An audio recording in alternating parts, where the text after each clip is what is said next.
स्वभावचिन्मयानन्दं कृपापूर्णं जगत्पतिं हरिषड्वर्गजेतारं नित्यानन्दगुरुं भजे स्वभावचिन्मयानन्दम्. To surrender to a living master fully is almost impossible for me. What is the best way to attain enlightenment for a seeker who cannot surrender completely? It's a wonderful question. It's like you are asking, achieving enlightenment is almost impossible for me. What is the way you give for me to achieve enlightenment? Actually, there are some possibilities. You can surrender to a deity. You can surrender to the master who left the body. Understand, masters who left the body don't think they are dead as you think. The dead masters are not dead as you think. Living masters are not alive as you think. Dead masters are not dead as you think. They are still available. Their presence does not have body.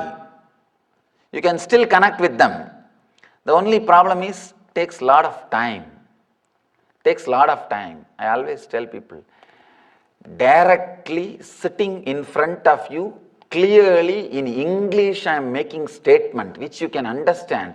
With this itself you are not able to catch the thread and catch the message. Somebody is sitting somewhere in some consciousness, some space. How do you think you are going to connect with him telepathically? And even if you get some message, how are you going to find out how much is your mixture and how much is from him?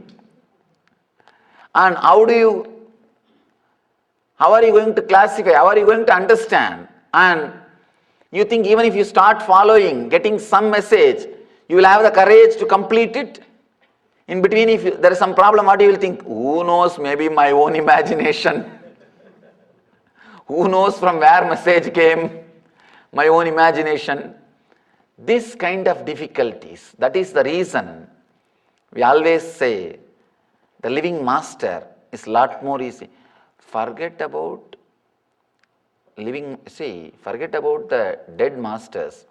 Even with the living master, in few days, you will, if you try to remember my words, it will not be exactly as I uttered. It will be as you wanted. So even with the living master, again and again, you need to correct your notes. You need to update your notes. You need to clear your notes. You need to update your understanding. Even with the living master, it becomes such a big task. So what? With the masters who left the body, it becomes too difficult. Of course, that is at least second choice. Living master is the first choice. The second choice is masters who left the body, trying to connect with them. And the third choice, some deity whom you don't even know whether they existed or not. That is the third choice.